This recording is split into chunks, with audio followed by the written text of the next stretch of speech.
Okay, here we go. We got the good music on. Let's go ahead and bring it back a little bit.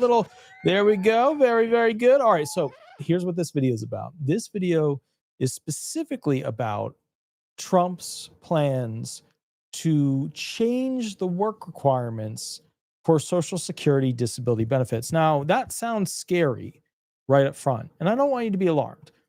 I don't think they're going to run out of money for food stamps. Yellow blinking light for November, not red blinking light. They're secondary sources for funds. Do I think that they're going to start requiring a lot more people to work that should be able to go on disability benefits? A little bit. Here's why. Okay, let me go through it. There was this rule created called the grid outs. And it was specifically created because they noticed that their Social Security judges kept approving particular types of claimants who were over 50, even more so 55, and even more so from there over 60. Now, Trump is saying he wants to get away and get rid of potentially the grid outs. Now, we don't actually have something from the Trump administration saying this is his plan, but it's being reported everywhere. It could be a false flag affair where the Democrats are pushing something to say, hey, we think Trump is trying to do this. Although it does seem like a very Trumpy thing to do. So I don't think it's incorrect. I think it's probably going on in the background. I don't know if he'll actually push forward with it. But my good old friends at the Center for Budget and Policy Priorities, they created the document. I think it's pretty good. Where basically they said, hey, here's what will happen if we get rid of the grid rules. Now, what are the grid rules? Okay, have you ever played a game where if you land on a certain spot, you get to climb a ladder, right? So you got this like windy trail you got to go up, you come to some little spot, and then if you land on that spot, you get to boop, boop, boop, boop, boop, climb to a much higher spot that normally take you longer to get to. That's what the grid rules are like. They're like a quicker, better, faster, easier, bakey, ovener way of being found disabled. They look at your education. They look at your work experience. They look at your ability to have transferable skills. They look at like the type of work having capacity to do it at a particular age, whether it's sedentary, sitting, light, medium, heavy, very heavy. They look at essentially what your availability is for direct entry into the work environment. Did you just complete a degree? Did you just get a certificate? Did you just achieve a security clearance? They look at like what your skills are and what your limitations are for doing other types of jobs that are out there. Ultimately, grid rules are a special statute for a vocational allowance. It's like an element 5 of the 5-step sequential process approval. So if you're trying to get, found disabled for disability benefits, it's like an element 5 approval. It's just something that makes it easier for older people to be found disabled. But it looks like Trump is saying, I might change these rules, which are vocational. They are work rules. Ultimately, some of you are probably asking right up front, will this mean that more people trying to get found disabled will have to go and work just like what they're doing with food stamps? Yes, that is correct. Here's why.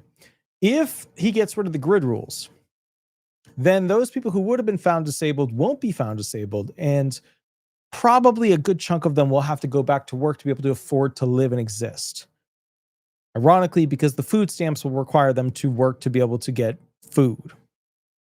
See where this whole like capitalism to eat thing is going? Okay, so let me read through this real quick. Center on Budget. Center on Budget. I always call it Center for Budget and Policy, but Center on Budget and Policy Priorities. Let's go through it, okay? This was written recently, too, like real recently. Trump administration plans deep cuts to Social Security disability insurance, particularly for older workers, by Kathleen Romick. Despite repeatedly promising not to cut Social Security, he actually said he wasn't going to touch it. He wasn't going to like boopity boop it, but he's been booping it a lot. He's been all 1, 2, 3, 4, all 5 digits. There's another 5 creeping up too, have been in the pie of Social Security. It's a lot of swooshy sounds. That's all I'm saying. All right, here we go. Trump spends, okay, blah, blah, blah. All right, so repeatedly promising not to cut Social Security. Just think of that pie swooshy sound. The Trump administration is reportedly preparing a proposed rule that could reduce the share of applicants who qualify for Social Security disability insurance, and also it's a form of SSI too, by up to 20%, according to an Urban Institute report that cites writing by a former Trump administration official and interviews with former staff of the Social Security Administration. This would be the largest cut in SSDI history. Okay, so here's the deal. What happens with the whole SSI thing? If people keep applying and they can't be found disabled because he got rid of the grid rules, their date last insured is going to run out because they're not going to have recent enough work if they really can't work. And then they're going to have to go on SSI. You just got smart right there. Real smart. All right, here we go. SSDI is an integral part of Social Security. It provides essential benefits to workers who cannot support themselves through earnings due to severe and long-lasting disabilities that significantly impede their ability to work. And it helps to prevent beneficiaries and their families from experiencing poverty. All right, let me just summarize that paragraph for you. SSDI is for people who can't work. So we give them a check because they can't work. Hey, okay. The rule would make it much more difficult to qualify for both SSDI and supplemental security income because it would dramatically change the eligibility criteria for older applicants. The losses among people over age 50 would be much deeper. Okay, so in other words, I don't think deeper was the right word to use there. The losses would be more common. Okay, meaning like the denials would be more common. When you're like, the losses will be deeper. We're not at Helm's Deep. Okay, we're not. Be cool if we were, but we're not. We're not there. They would deny more older people. That's basically. And so ironically, what would happen is disability attorneys would stop taking claims of people who are 55 and mostly just take claimants who are like in the 58, 59, 60, 61, 62 area. Okay. This rule is likely to be the largest ever cut to Social Security disability insurance. A 20% cut in the share of applicants who qualify for SSDI would be larger than any previous change to the program. That's true. This is a dumb shit move. This is not good. This is on the level of like Trump doing stupid crap. This would be probably a 9 or 10 out of 10. Mostly a 10 out of 10. I'm not trying to throw him under the bus here. You know, everybody loves a little blonde hair, even though it's gray now, white, whatever it is. Doesn't matter. The point is, okay? The point is, yes, I know my hair's falling out. I don't know what to do about it. I'm on like 4 medications. It doesn't work. The point is, okay? I don't know who the hell told him to do this. I mean, if he really thinks he's going to cut back on this many people going on disability benefits, like what does he expect? He's going to get like a small percentage of them going back to work and that's it. So then it just falls on the family to basically upkeep them. It's not the point of Social Security. The point of Social Security is to be there so that the family doesn't have to upkeep them. I don't know what he's thinking. He needs, you know, it'd be great if Trump just had like a politician on his staff that understood the fundamentals of Social Security. I know socialism is not his forte. I know that. I understand that. I get it. But it is like a thing that our seniors and disabled and, you know, kids without parents, widows, kids with widow parents, you know, it's just like they rely on it, you know, to be able to live in this post-Biden economy. Why would you do this directly after Biden's economy shit crash? Like, honestly, think about that. Like, you're gonna basically, so everybody's poor now, and now you're gonna remove the main way that people are found disabled. I don't. Well, it's a secondary way. I mean, vocational allowance is the main way, but this is part of a vocation. I don't know. I don't know what he's doing here. Somebody's just got to give him a hug and like slip something in his pocket that says like, this is how it works. This is why it works this way. That's all he needs. He just needs something to explain it to him. All right? That's how I feel. All right. It would be even larger than the Reagan-era disability cuts, which the Reagan administration was forced to reverse amid fierce opposition from governors, courts, beneficiaries, and advocates. According to an Urban Institute analysis, even to cut half the size of what the Trump administration is considering would mean 750,000 fewer people would receive SSDI benefits within 10 years. In addition to reducing the share of applicants who receive benefits, some current beneficiaries could see their benefits taken away when their eligibility is reviewed. Wait a minute. Okay, so here's the thing. That is false, but also a little true. Okay, let me go through why. The reason it's false is that Social Security recipients, once they're found this, what is with the hair? Oh, I look like a Disney genie magic rider right there. Nice, very nice. Oh, as I do this, it looks worse. You know what? We're just gonna stay like yes, yes. All right. So here's the deal. So, oh, it looks good there too. All right. So here's the deal. It's late. I have to go to work tomorrow morning. I don't want to go to work tomorrow. Okay. All right. So here's the deal. When people are adjudicated and found disabled, every time they go through a CDR down the line, the same rules and regulations that were in place when they were found disabled must be used again to decide if they're disabled, which means that statement is false. However, there's a little sliver of truth in it, and here's why. What happens is the culture of the SSA changes to become more aggressive at denying people.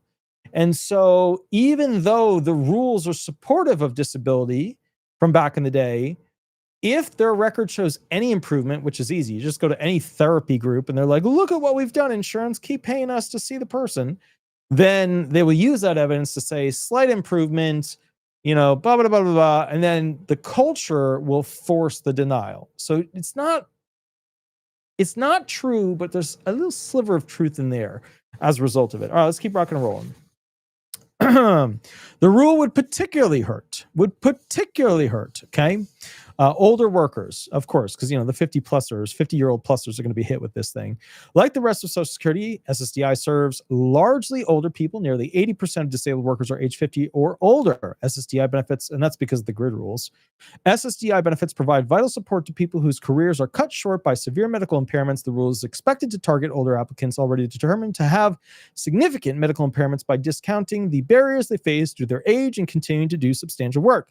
Despite the law's requirements that the Social Security Administration consider how age, education, and skills might make working harder, in addition to considering health conditions. You know what's interesting? In my brain, I just thought of this. The law firm, like most of the people that work for the law firm, boom, right there, disability resolution law firm. There it is, boom, right there. The grand majority of the people that work for the law firm are all over 70, except for me. That's like, it just hit my head. They're all like over 70, except for me. Yeah. But the people who work for the YouTube channel, like this channel, they're all like under 30, except for me. I'm like the middle guy. I'm the middle guy. Yeah. All right. Anyways, with that said, let's keep reading. Let's enjoy this. Let's have a little fun with it. So there's no fun with this. It's just a tragedy. It's already difficult at any age to qualify for disability benefits given their stringent rules. It's even harder now than it's ever been. It's harder than VA benefits like compensation, TDIU, PNT. It used to be easier. Research shows applicants whose impairments are not severe enough to qualify for SSDI fare poorly in their attempts to return to work, especially if they're older. Yeah, because, a lot of places don't want to hire older people, except for apparently me. Yeah.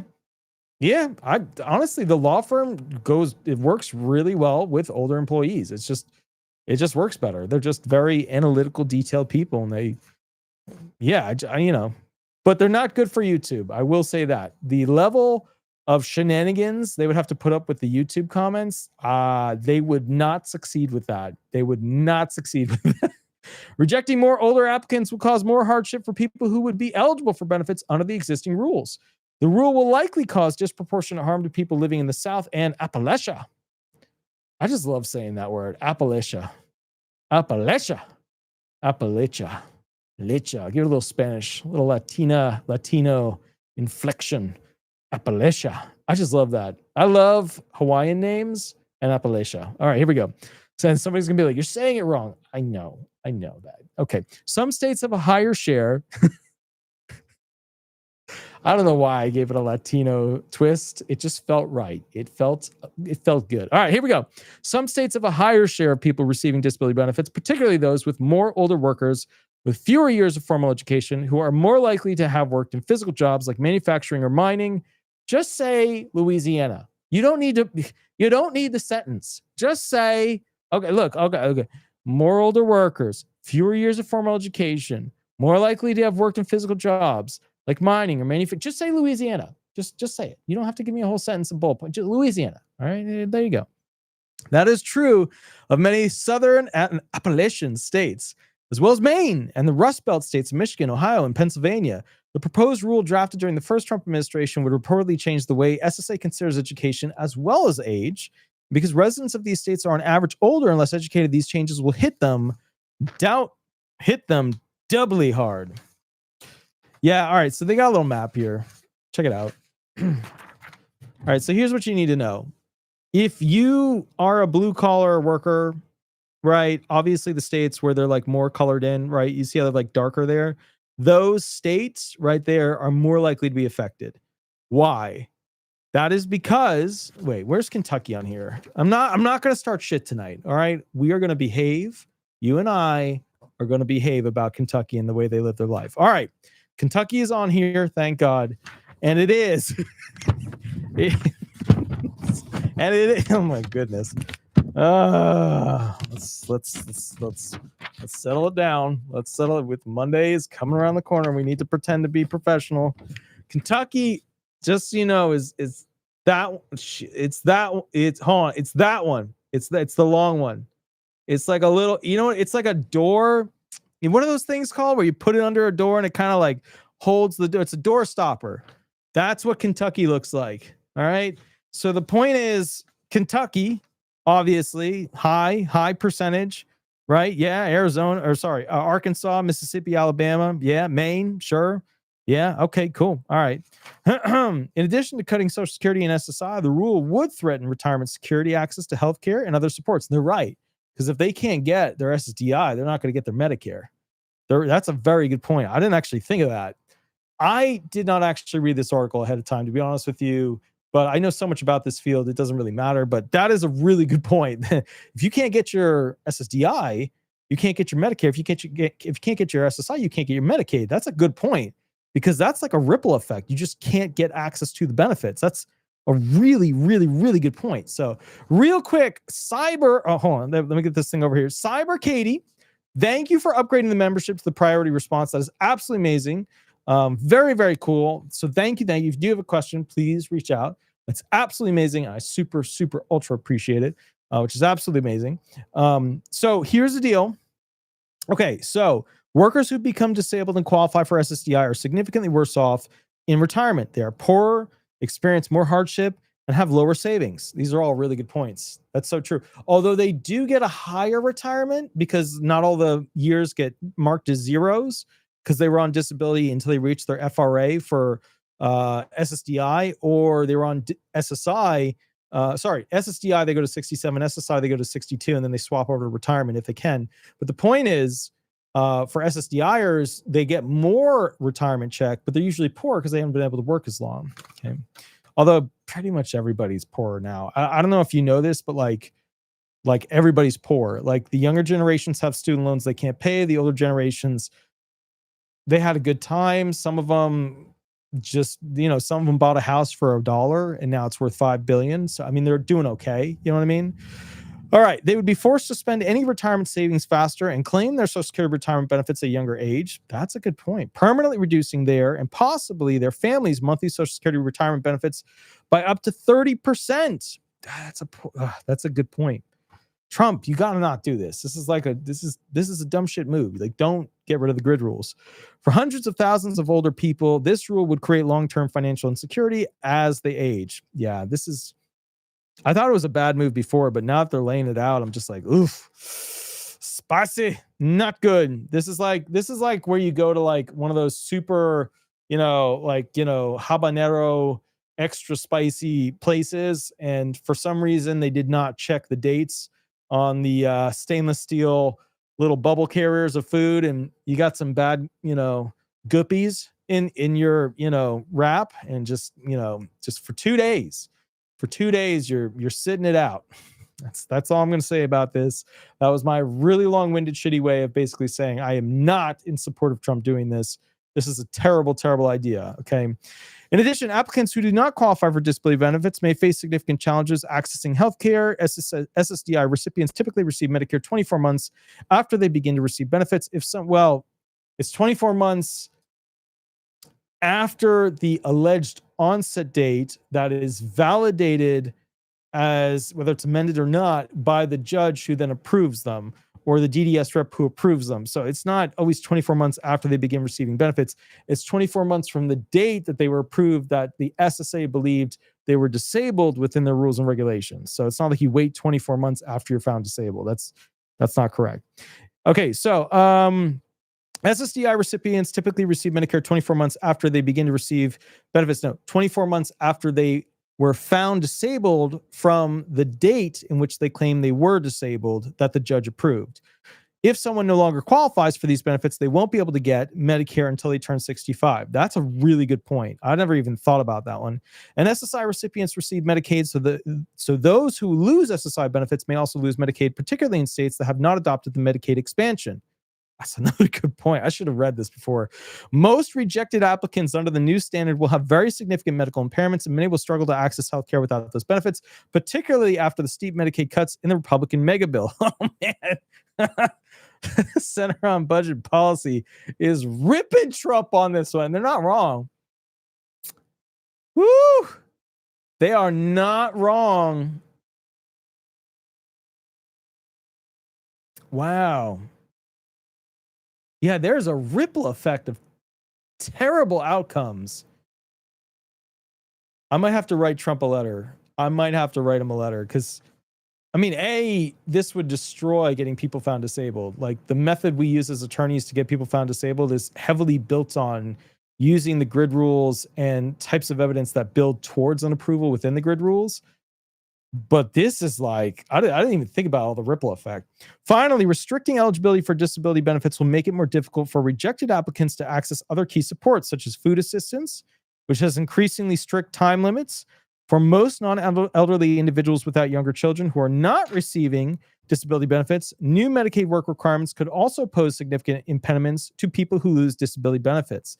Yeah, think about that. That is a cluster bleep. I think there's a thing on here. Cluster bleep of holy cannolis.